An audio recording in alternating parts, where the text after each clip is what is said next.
So she's Papa smoke Giorgio? show too. Yeah, Papa Giorgio, Nick Papa Giorgio. Name that movie. Okay. National Lampoons. Yep. There we go. All Which right. one? Vegas. Yep.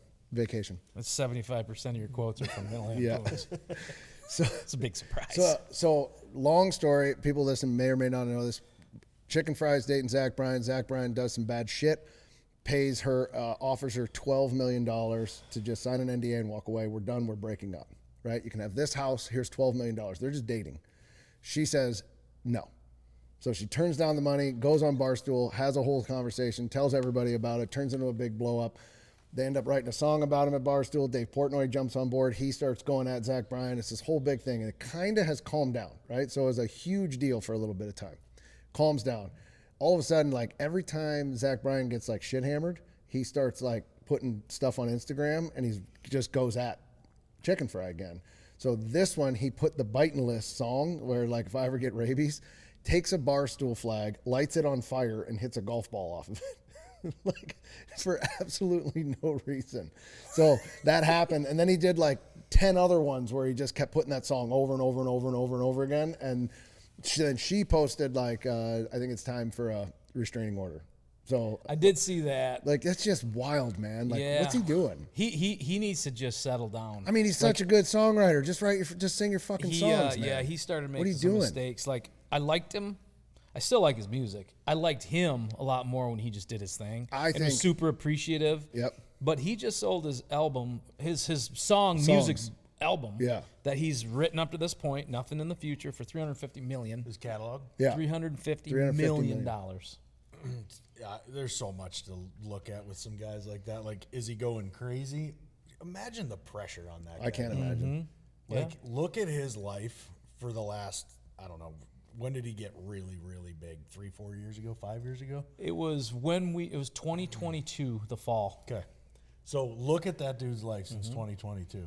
The amount of pressure and shit that he's probably had thrown at him in such a short period of time. Yeah. I mean, Well, and he's working his unreal. ass off too. Yeah, The that's amount what of I'm saying. music that Yeah. he's created Yep. and produced, and you know, the crazy part is he was just a dude like 4 years ago. But if we dissected Johnny Cash, Waylon Jennings, all these guys, come on, man. this is where great music comes from. Yeah. This is where great art the comes fall, from. Torment. the rise Is and the the- fall, this and is where the that recovery, and That's There's where no- it comes from, man, because they're in a state of mind, and when you're creating and you're in that world, like that's Yep. That's your lens. That's your viewpoint. That's everything. It's almost forced. I think they almost force it sometimes because they need it. They need the well, story. his last album, he was with her, and he wrote "How Lucky Are We" and "Pink Skies," and all that stuff was with her about certain things that happened in that time. So music comes from. I don't discount him as a songwriter. I don't discount him because I listen to him literally just about every day. He's on every playlist that I have.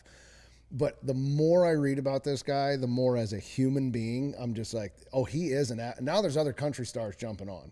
Like that Gavin Adcock jumped on and it's just like, why do people like you? And I guess some girl said after the show, like, I waited 3 hours and I couldn't, for the signing. It was at MetLife or wherever he played. Yeah, and he wrote back, you're not entitled to a sign or a hello. And stuff like, why? She was 13 years old. Like, what? Yeah, like, why do you even have to say it? So I think as a person, he's losing it a little bit. But I don't discount him as a songwriter, but whatever, I don't know the details, so I can't speak on either side on how that works. Obviously I feel bad for both of them, but the more I see him in person and the way he is on social media, I'm like, okay, there's probably something to this nutball, but God, his music's damn good, so there's nothing I can say about that. The more famous you get too, the more headlights, the more people, they say something about you and they're in the headlines. I mean, it just gives you a voice, Yeah. So, yeah. He seems like he can't stay out of it though.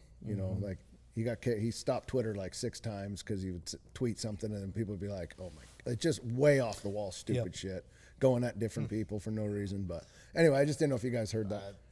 All new to me. All to come back around to say that he put the biting song on the middle of that, which is if I got rabies, you're high on the biting list, which is hysterical. They'll be together. Great chirp. They'll be together in a year. That's wild. Come on. Yeah, it's all for be honest. Literally, hey, let's hate each other for a year, make a whole shitload of money, and then we'll get back together. Yeah, well, that's what they do in Hollywood. Let's get married and get famous and together, and then we'll get divorced and move on. Crazy. Yeah, it's wild. So, actually, pretty good natural segue. The biting list and rabies. Oh boy, this could go many directions. Okay. No, this is wildly random. So I was driving around the other day. I had one of the boys with me. I was driving around. There was a guy had smoked a deer on the side of the road, and Gunner asked me if we could stop and get the deer and use it for food, for meat. That's good. And I was like, actually, I don't know if you could do that. Can you do that in Michigan? Yeah. You got to get a Like claim get a tag. salvage like a tag. roadkill salvage You can deal? get a salvage tag. I truly didn't know. I was like, damn, I don't know about that. I'm going to have to ask around and see if that's actually doable. You can call the DNR and get a salvage tag. And I only know that because someone hit a deer on my road and I was basically driving and it was on the side and it was bad shape. Yeah. I called the police officer and ended up being one that we know. Yep. And he was like, is it bad enough? Can you put it down? And I was like, yeah, because I had the means to put it down. Sure. It was kind of like, I mean, go ahead. I'm like, well, can I take it? He was like, yeah, I just have to write a tag. And then a couple minutes later, he showed up, and I did. It was a little fawn. It was like a doe or whatever. So yeah, this was like years ago, but it was. You can do it. They can write you a tag for it. Yeah, I know in Alaska, obviously they do it there with like moose and stuff like that because you're talking hundreds of pounds of meat. I just didn't know if we could do it here in Michigan. The next question would be, would you ever actually do it? Yeah. Like if you didn't hit the deer, would you be rolling down the highway and just be like, oh, look at that? The deer was fresh. You'd have to know. The deer was fresh. That's the only reason I was like, I mean, I put the deer, so it wasn't like I came up and it would have been laying there. Yeah. Chances are I'm not doing that. See, that's where that would be the next thing is if I hit it, I'd probably do it. But if I wasn't the hitter, I don't know that I'd go for it. No. I don't know about that. I have a freezer full of venison at this point. If I was, if you were roadkill destitute, that's different. See, I got nothing. I'm out. Oh yeah, I got plenty. I'm out. There you go. So, get the boys on it. I'll go back. Is it still there? No, his belly. Belly's a little full right now. He was a little hot that day, and he was moments from bursting. Oh, so you guys know how that goes. Yeah. But no thanks. It was so random. I figured he said bite and rabies. I'm like, damn, that reminds me of that roadkill. Remember that roadkill we had one day. Yeah. So I went to Detroit last weekend. Saw our buddy Lang, which you know how that goes. Just I don't remember Thursday or Friday or Saturday, but we went to a speakeasy, and it was a pretty cool little joint. I love speakeasies. I love like that vibe. This place was in Macomb County in Detroit, and it was a travel agency front. So the whole thing was fake travel agency. Okay. And so you had to call, and they gave you a code, And so when you go up to the door, I mean, it says like Mexico, Madrid. It looks just like a travel agent, except there's a lock on the door. Yeah. So you hit a button and a lady gets up. She's sitting right there looking right at you. But unless you have the code, you can't get in. So you say the password. They let you in. They say, so where are you traveling today? And you give them the password. Then they opened the door and they said, please embark on your journey. We went down this hall. You push a button and a man slides open the thing. And he's like, what's the password? And tell me your password was New England Clan. No, but do you know how many times I said it? Like every 6 seconds because I was buzzed up and I was going, the red or the white? Is it the red or the white? I can never remember that. Damn it. So no, I said it like 10 times because I was a little buzzed up. But no, ours was like Havana or something. And it was like, and the guy was like, welcome. And he opens the door and there's just a quarter of the size of this room. Yeah. Badass little speakeasy inside there, and they were only letting in enough for whatever table was there. So you had to like basically they had it all planned out. We got there at a decent time, and then by the 10 o'clock, man, that place was jammed in there, and it was just like all basically Prohibition era imagery of like, it reminded me when we went to Maine and we chased down the guy there. Dutch Schultz. Yeah, we chased that guy down in Maine. It was that type of vibe with like all prison pictures of the guys in Prohibition era and there was like a guy in there that was really he was dressed like Peaky Blinders, like straight up but he was like a patron. Like he came there straight up ready for this thing. It was kind of, and I was like, does that guy work here? And the guy's like, oh no, he's here all the time. And he's just peakied up with a hat and a 3-piece suit, and he was like all into it. I mean, it was a cool vibe, man. Yeah. I think the shtick would wear off after it's Your cool third day? Yeah, but like the third time I went there, I'd be like, okay, bud, let me in there, Bill, because his name. I was like, let me in. But it was a cool experience to go through that. So, it's an experience. Yeah, that's what it was. Just going to the bar. That's what it was. It was an experience, and it was a lot of fun. And of course, you go in there, and they got craft mixologists, not bartenders. Yeah. So you got to start trying stuff because they're like, and there was I thought of both of you guys. Lang got a smoke show, which was a Buffalo Trace bourbon smoked, and they made it at tableside. So they came and did all the stuff right there, and it had some spices in it, whatever. They smoked it, and then they lifted the glass off, and that whole, again, experience. They could have just made it behind the counter. Yeah. Awesome. And even I was like, okay, I could these were something. I mean, I don't know what was in it. It wasn't like a true old fashioned. It had some sort of I don't want to say allspice, but probably there's an old fashioned mix, just a little syrup. It had just a little something in it where I was like, oh, like not even the bitters. It was something else. Yeah. But man, but that's the problem is I went from martini, like a espresso martini, to an old fashioned, to a tequila drink, and you start mixing all that stuff up, and I'm like, uh-oh. This is going to end bad. Then I finished it with 4 Busch Lights at a Schlippery's down the road we went to, and just crushed 4 bushy bottles of hydrate before the end of the night. But it was an interesting little bar. Cool speakeasy. Speakeasies are cool. Yeah. That Snoop one was cool. Yeah. Of course, it's not really it has the feel of a speakeasy. It's got the feel of it, yeah. But we were meeting with Cabela's years ago, maybe 7, 8 years ago.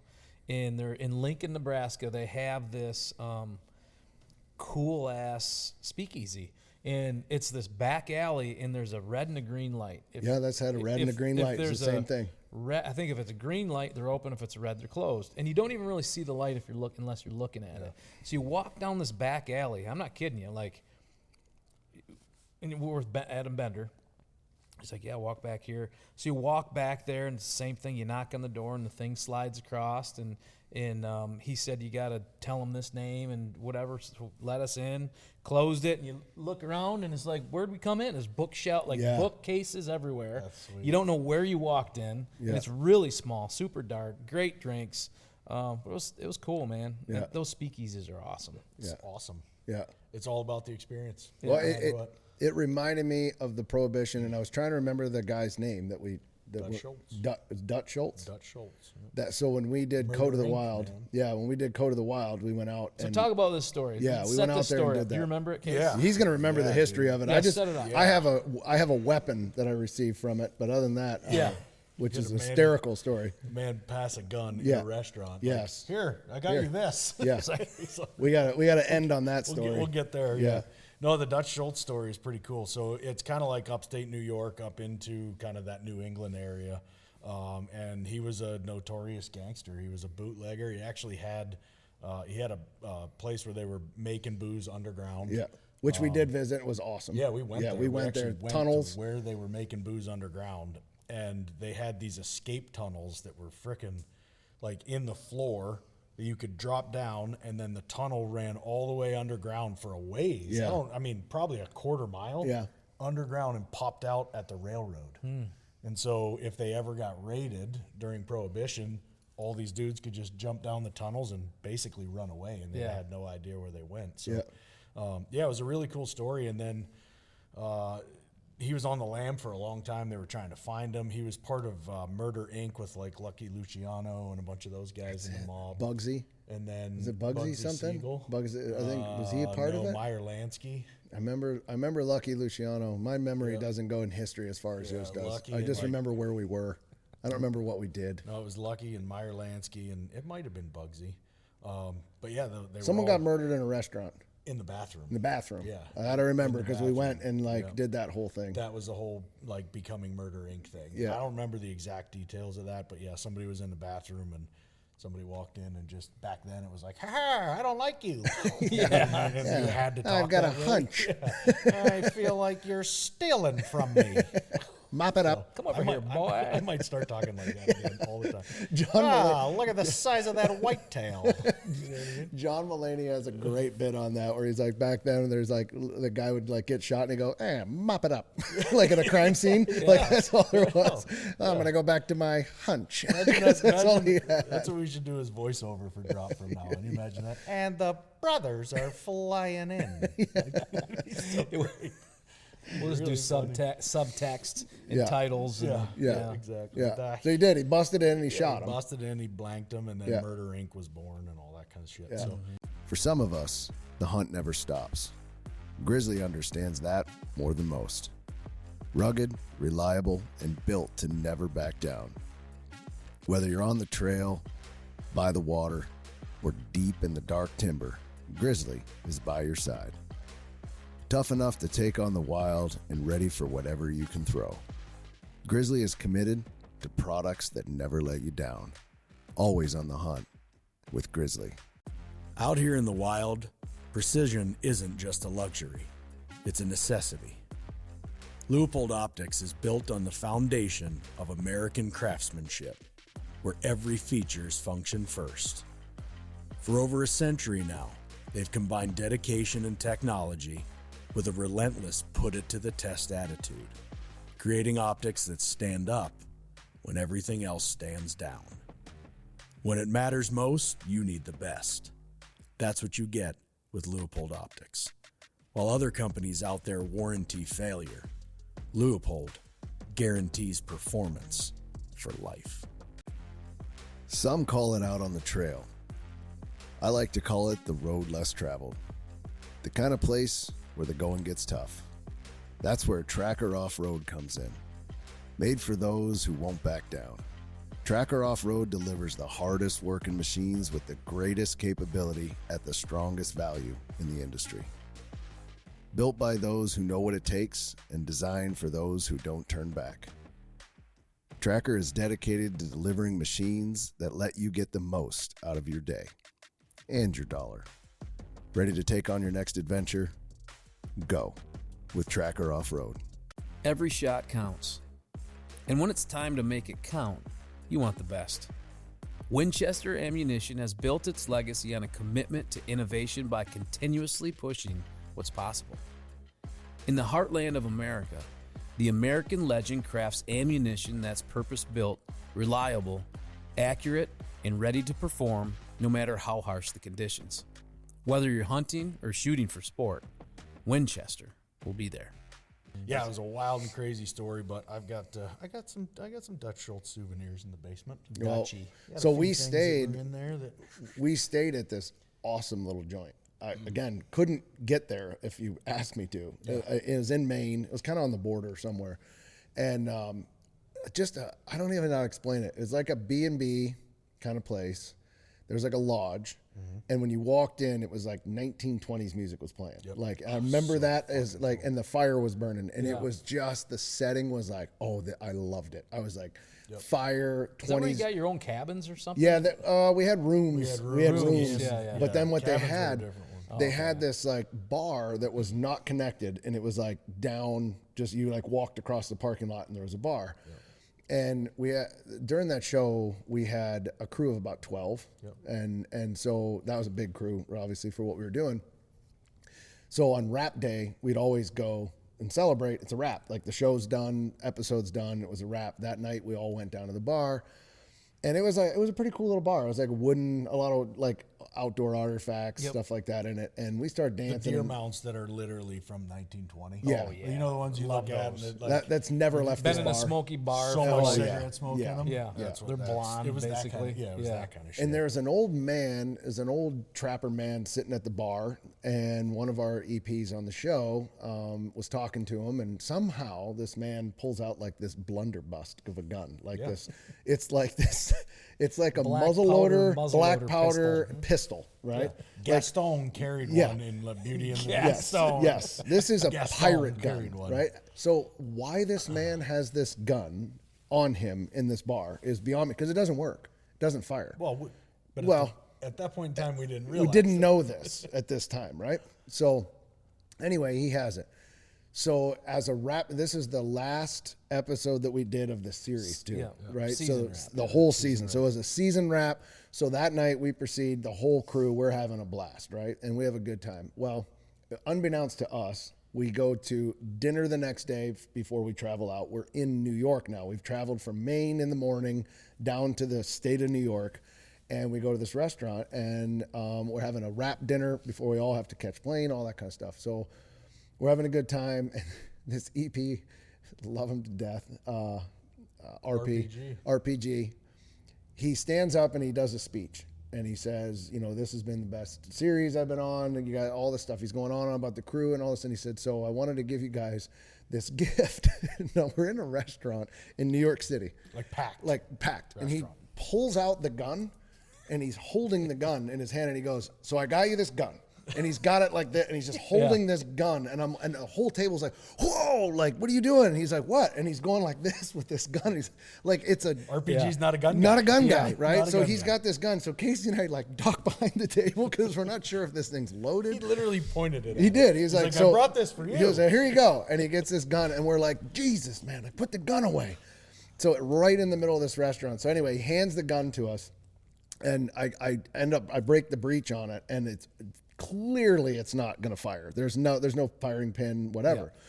Well, I'm like, well, how the hell are we going to get this home? Like, we're flying. I don't have a case, whatever. So carry on. Yeah. So we go to the next day.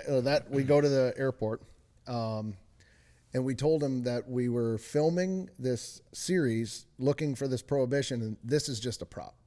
This is just a prop. It doesn't fire. There's no firing pin in it. It doesn't fire. It's just a prop. And we just put it in the bag. Yeah. And literally the lady was like, oh, okay, we'll just sign on this thing here. And the gun just went in the case with like the camera. It was like, there you go. And we just told her it was a prop. She was like, TSA okay. locks and everything. And it's an old, You haven't fired it. no, I've never fired it, but can't it's a patch and ball. Like there's no bullet for it. It's not a caliber. It's like a ball pirate and gun. like it is a straight up black powder ball and patch with a back, kind of handle on it. It's a cool little gun. So I got it in the safe in the barn, and it's just, but yeah, he just pulled it out. He's like, I got you guys this gun from that guy last night because we were admiring the sentence it at the time. Barely. Barely. It turns out that when Casey and I went over and talked to the guy, we were admiring his gun. We're like, what, we were asking him about it, and RPG was like, I got it. Yeah. So he bought the guy's bar tab in exchange for the gun and got the gun, and was like, and he's like, I'm going to give you this gift. Thoughtful as hell, amazing gift.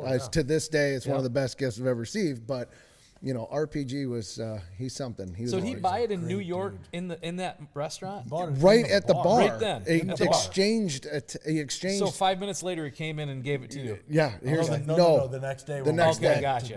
The next day. He brought it. Yeah. But he didn't. There's no paperwork on this gun. It's just here's a gun. Yeah. My I wonder why the guy had it in the first place. Yeah. Like, Never. What's he doing carrying that around? Yeah. That is weird. It's not like he was going to shoot somebody and then put his black powder in his ball and patch in there and get out of back over here. I'm not done yet. You know what I mean? Yeah. He's wounded. Exactly. I winged him. That's another thing one. That's like frustration. Yeah. Like Visalia. I'm frustrated. Always does that. Oh yeah, Mike. Yeah. Oh, that was a fun episode. Yeah, that was a crazy episode, but it was a lot of fun. We ended up with that. So even the people that weren't gun people were ducking. I mean, I wish I could stand up and demonstrate because he literally was like, "So I'll tell you guys the story of this gun." Everyone's yesterday we were at the bar, and it's like one of those in a movie you would see. Yeah. We were like, "Holy shit!" And Chad was just I think he was 3 bottles of wine in at that point, and he's like, "RPG, put the gun away." Yeah, we're just arguing back. The restaurant, there's waiters, servers coming over. He's got the gun. We're like, funny. You don't want someone to yell "gun" in this restaurant in New York City. Like, we're going to be in a lot of trouble. Like, especially for that gun, because it's not even a gun. Yeah, that's a blunderbuss of some sort. Like, let's go. He's such a good dude, though. He's Bigfoot hunter. He's still chasing him. Did you find? I haven't found him yet. Haven't located? No, he's still chasing. Tree knocking all over the place. But there's a fantastic story of him with his Jack Sparrow wig on during Finding Bigfoot. So our crew was the same crew that filmed Finding Bigfoot for 6 years or something. Like they were on it for a long time. So we had the same crew that did Finding Bigfoot. Back then, Finding Bigfoot was huge. Oh, it's huge. Huge, right? Like that was one of the best shows as far as like entertainment for reality TV. It was one of the highest rated shows. But they never found Bigfoot. So eventually it had to end. And so that crew moved from Finding Bigfoot, and that was the crew that Casey and I ended up with on the road. And to this day, I still talk to most of them. They're great crew. We had a phenomenal crew. RPG, phenomenal guy, big fan of Bigfoot, but also he's a little eccentric, old RPG, right? So they get done, and they were thermal imaging after, like during the show for Bigfoot, they had those thermal images. Oh, yeah. So they're doing it. Well, there's a PA. So they get this production assistant that they hire. And this kid is brand new. He's just a young kid. This is a kid that moves the cases around, right? They brings the sandbags, runs all the stuff around. Anyway, they get back to the production truck. They wrap for the night. And the kid picks up the thermal thing. He's like, this thing is so cool. And he's doing this with it, right? And everybody's got radios because it's dark. They used to film. They would sleep until X time. They'd be all night, right? So it's like 3, 4 o'clock in the morning. Well, after they were done, RPG had a wig that he would put on. It's a Jack Sparrow wig, so it was like dreadlocks and stuff. Yeah. So he has this wig, and he put it on, and he would walk off and partake in a little devil's lettuce all the time, right? So he'd get over there and have a little devil's lettuce. So he's over there enjoying his wrap out, right? Well, this kid is like, hey, he's like, there's something on the thermal. He's like, hey, guys. So he gets in the radio. He goes, there's something on thermal. Well, inside there, you see RPG. He starts moving. He's like, he's moving left. So RPG starts moving. RPG he can hear. He can hear him in the radio thing. So he's like, what do you mean? He's like, guys, there's a, and he's got this wig on.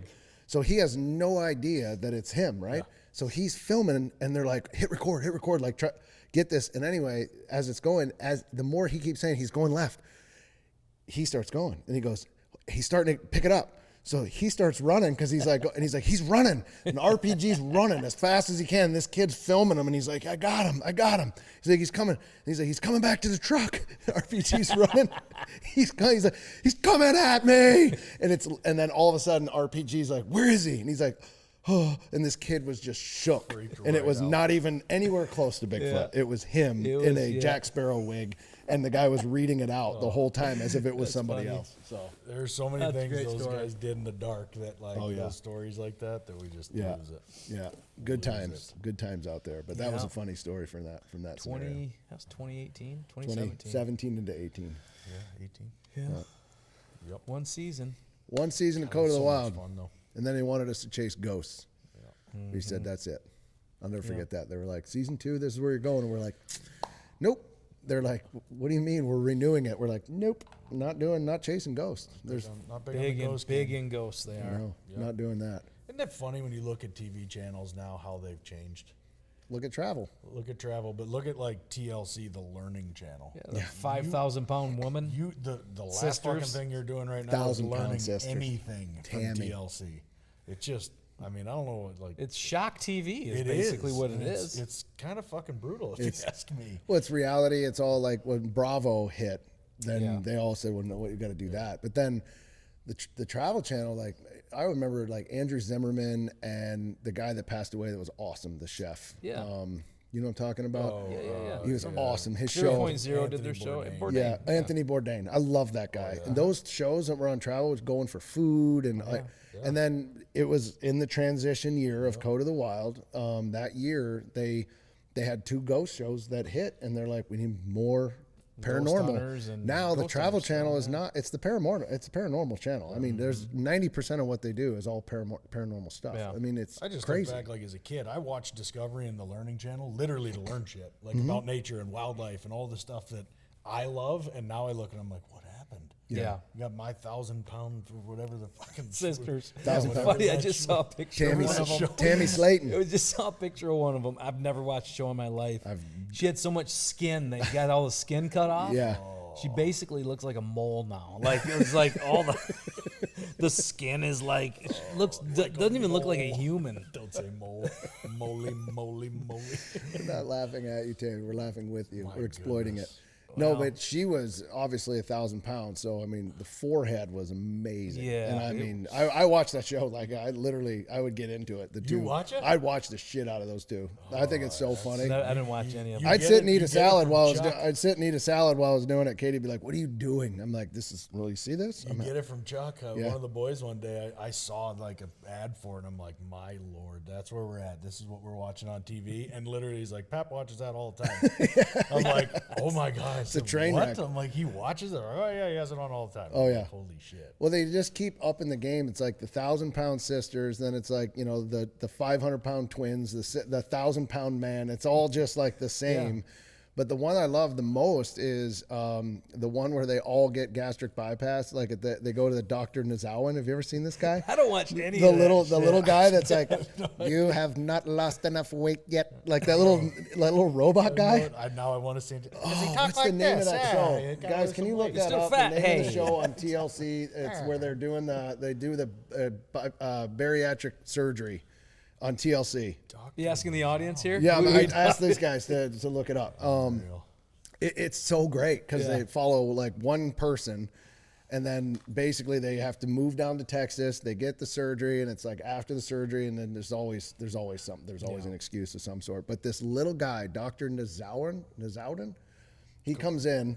He's like this big. He's like from Germany or something, and he's always like, "You're not following the plan." You're not skinny enough yet. Like just the way he talks, he's like a little robot. You're not following. Was that like a Johnny Quest character? Yeah, he sounds like it. It's crazy. And he's always like, yeah, you must follow the plan for 6 more months, lose 100 pounds. And then he just walks out. And the guys are like, oh, they're all defeated. Like, I didn't lose 100 pounds. You know, it's wild. What is the name of that show? Yes, My 600-Pound Life. That's it. That's it. My 600-Pound Life. I live in a box. This is all new to me. Oh, yeah. It's all new. Yeah. Dr. Nazawan, I think is his name, or something like that. He's in Texas. Funnier than hell. Great show. Sounds good. Hey, whatever entertains you. It entertains, man. You know, when you go through every app and streaming service, I throw on YouTube TV and like it knows me, so it like serves it. Yeah. Like here's another 100-pounder. Oh, you're in here's the algo. another You're thick locked. show, and I'm Do you like, watch that Pimple Popper? oh yeah, Dr. Pimple Popper. I've never. Oh, yeah. I can't. That I will watch. Yes, Oh, all my day God, you long. watch I that? watch I that. will watch. I had a college roommate that used to get in there and do that. Oh, stuff. that's sickening. Yeah. It's Can't rough. see it. Yeah. It's rough. No, I think they did like for like that TLC. There's like 20 shows of just thick people. Like they just made different series of all of it. Like it's crazy. Dr. Pimple Popper is a good one. Man. I follow her on Instagram. Like I'll literally, it's a girl? Yeah, I'm like, ooh, I'll stop and be like, I gotta see this. Doesn't Katie like that? Oh, stuff she too? loves that shit too. Yeah. Insanity. Yeah. Well, Weston's really into movies and stuff, and I said, have you watched Blair Witch before? He's like, no. I said, we got to watch Blair Witch. Yeah. So we watched it, and it is very scary. I was scared shitless for like a year. Scary. I remember because you and I at that time were kind of going in the woods a lot. Yes. We were going and visiting like Camping down in and the camping stuff, and we would Blair Witch each other like They playing do such a pranks. good job. You never see anything. Yep. But when they shake the tent, Oh, yeah, and they build it all up. yeah, but you never see anything. Yeah. You don't even see anyone really die. Nope. I mean, it's the suspense, the way they did it with silence and with, I mean, there's hardly any music in it. It's tension. It's time. all through the eyes of these people who died. Yeah. And so, I mean, I watched it back in the day. It's always been an inspiration now for, there's a whole genre of movies that have been created from the people who died. Basically, it's these 3 college students making a film, and they find their camera. Yeah. And that's what they're watching. They're reliving the tapes after the fact. Yeah. So the whole genre of horror has been created from that. But it cost them $50,000 to make it. Yeah. They grossed almost $200 million. Yeah. $200 million. Yeah. I mean, that's an It's incredible one of the most successful story. all time. Yeah. In I just read an article about a company that is starting to. It's out in L.A. Studio Comp, I think, where they're doing that. They're trying to find that sweet spot of people that can make those types of movies under 100,000 that can be a gross And $100 horror's million. cheap to make. Yeah, I mean, and they're funding them right Yeah. now, and it's. I just read an article about that, That's and they use Blair Witch as the example in the article of like we're looking for that basically. Like, how do you shoot this? Because horror's easier to do, but they put it together. It's all that's coming back. I know, Case, you've talked about, shooting on film, photography. I've talked about using a VHS high 8 camera, or this year to document some stories, just because it is throwing it back. It throws it back, and I think it changes the way you tell stories, too. It does, I think 100%. it changes big. It makes you, at least, I don't know, I feel like with digital, we've gotten a little sloppy. You know what I sure. mean? It's like you grab what you grab, and you know you got it in there somewhere. You're When not as purpose. That's right. Full When you throw it back to film and you got very limited opportunity, it's like you think through everything too. Yeah, intentional, very intentional. intentional. Yeah, it's cool though, man. Those stories and those movies are badass. Yeah, it's timeless for sure. Yep. Well, it's timeless in that regard, but it's time for this one to end. Yeah, We got this a phone one. call. This one's going to be a shorter one, but I've got a meeting, and it's 2 o'clock. I'm a 2 minute o'clock. late, I but we literally got just to. got Yeah, that's what he just showed me on his phone. I was like, oh my god, I got to go. But yeah, fun one here today, boys. We're getting closer to season. Lots more to come. A lot of hunting. Lot of hunting stuff coming down the pike. Alaska, a lot of things to talk about here in the coming weeks. Yep, stick with us. Make sure you stay tuned. Shiv him in the liver, would you, boy? Boy, that's a good intro. Yeah, stay tuned, boy. Mama say it's a new day song.